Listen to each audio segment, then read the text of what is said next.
അല്ല, കേരളത്തിന്റെ മുഖ്യമന്ത്രി ശ്രീ വി ഡി സതീശൻ ഉന്നയിക്കുന്ന വിഷയങ്ങൾക്കുള്ള മറുപടിയല്ല പൊതുവെ പറയുന്നത്.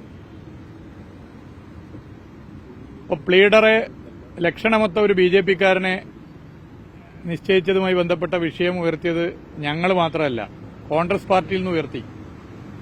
കോൺഗ്രസിന്റെ വിദ്യാർത്ഥി സംഘടന KSU ഉയർത്തി. ആ KSUവിനെ അപമാനിക്കുന്ന നിലയിലുള്ള ചില പ്രസ്താവനകൾ വന്നു എന്നാണ് ഞാൻ മനസ്സിലാക്കാൻ വേണ്ടി സാധിച്ചിട്ടുള്ളത്.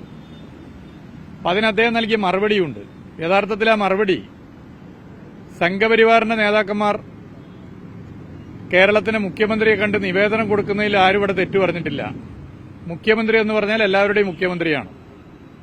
ഞാൻ ഉന്നയിച്ചപ്പോഴത് പറഞ്ഞിരുന്നു. ആ ബൈറ്റ് നോക്കിയാൽ കാണാം. എന്നാൽ സംഘപരിവാറിന്റെ നേതാക്കന്മാർ മുഖ്യമന്ത്രിയുടെ ഓഫീസ് നിരങ്ങുകയാണ്. അവർ ആഗ്രഹിക്കുന്ന കാര്യങ്ങൾ നടപ്പിലാക്കുന്നു. ബി.ജെ.പി. കേരളം ഭരിക്കുകയാണെങ്കിൽ എന്തൊക്കെയാണോ നടപ്പിലാക്കുന്നത് അതെല്ലാം നടപ്പിലാക്കി വരുന്നു എന്നുള്ളതാണ് ഉന്നയിച്ചത്. അതിന് അദ്ദേഹം കേരളത്തിലെ പ്രതിപക്ഷ നേതാവ് രഹസ്യമായി ബി.ജെ.പി. നേതാക്കന്മാരെ കണ്ടു മസ്കറ്റ് ഹോട്ടൽ വെച്ചെന്നാണ് പറഞ്ഞത്. കേരളത്തിന്റെ മുഖ്യമന്ത്രിക്ക് ഭരണത്തിന്റെ എല്ലാ സംവിധാനങ്ങളുണ്ടല്ലോ, അതൊക്കെ ഉപയോഗിച്ചുകൊണ്ട് തന്നെ അങ്ങനെ കണ്ടോ എന്നുള്ളത് പരിശോധിക്കാം. അസംബന്ധം പറയുകയാണ്. ഒരു ബന്ധവുമില്ലാത്ത കാര്യങ്ങൾ പറഞ്ഞു പോകുന്നു. എന്തായാലും RSSന്റെ തലവന് മുമ്പിൽ കുമ്പിട്ട് നിന്ന് നിലവിളക്ക് കത്തിച്ച പാരമ്പര്യമല്ല സഖാവ് പിണറായി വിജയനും ഞങ്ങളുടെ പ്രസ്ഥാനത്തിനുള്ളത് എന്നുള്ളത് ശ്രീ വി ഡി സതീശനെ ഒന്ന് ഓർമ്മപ്പെടുത്താൻ ആഗ്രഹിക്കുകയാണ്. ഈ 50 ദിവസത്തിനിടയിൽ എത്രയെത്ര കാര്യങ്ങളാണ് ഒരു ബി.ജെ.പി. ഗവൺമെന്റാണ് കേരളത്തിൽ ഭരിക്കുന്നതെങ്കിൽ ചെയ്യുന്നത് പോലെ ചെയ്തിട്ടുള്ളത്.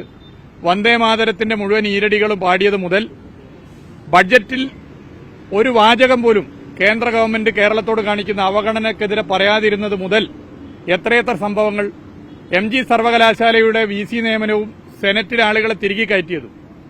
ഞങ്ങൾക്കെതിരെ പറയാനുള്ള ഈ ആർജവത്തിന് 100-1 ബി.ജെ.പിക്കെതിരെ പറയാനെങ്കിലും കേരളത്തിന്റെ ബഹുമാനപ്പെട്ട മുഖ്യമന്ത്രി തയ്യാറാകേണ്ടതുണ്ട്. ഈ ശശികലയെ കണ്ടതിൽ എന്താണ് തെറ്റെന്ന് അദ്ദേഹം അവരുടെ കൂടി മുഖ്യമന്ത്രിയാണ് എന്നാണ്. അത് എനിക്കുള്ള മറുപടി, ഞങ്ങൾക്കുള്ള മറുപടിയല്ല, അത് സമസ്തക്കുള്ള മറുപടിയായിട്ടാണ് എനിക്ക് തോന്നുന്നത്. സമസ്തയുടെ നേതാക്കന്മാർ ഉന്നയിച്ച വിഷയമാണ്. അപ്പൊ അവരോട് നേരിട്ട് മറുപടി പറയാനുള്ള ഒരു മടി കാരണം ഇങ്ങോട്ട് പറഞ്ഞെന്നേ തോന്നുള്ളൂ. സമസ്തക്കും മുസ്ലിം ലീഗിനുള്ള മറുപടി അവരോട് പറയുന്നതാണ് നല്ലത്, ഇങ്ങോട്ട് പറയേണ്ടതില്ല. ഞങ്ങൾ വളരെ കൃത്യമായാലും പറഞ്ഞിട്ടുണ്ട്. ആരെങ്കിലും വന്ന് കേരളത്തിന്റെ മുഖ്യമന്ത്രിയെ കാണുന്നത് തെറ്റില്ല. പക്ഷേ ഇവിടെ ബി.ജെ.പി. ഭരണം നടത്തുന്നതിന് സമാനമായ തീരുമാനങ്ങൾ കോൺഗ്രസ് ഭരണത്തിൽ നടക്കുന്നു. ഇതാണ് ഞങ്ങൾ ഉന്നയിച്ച പ്രശ്നം.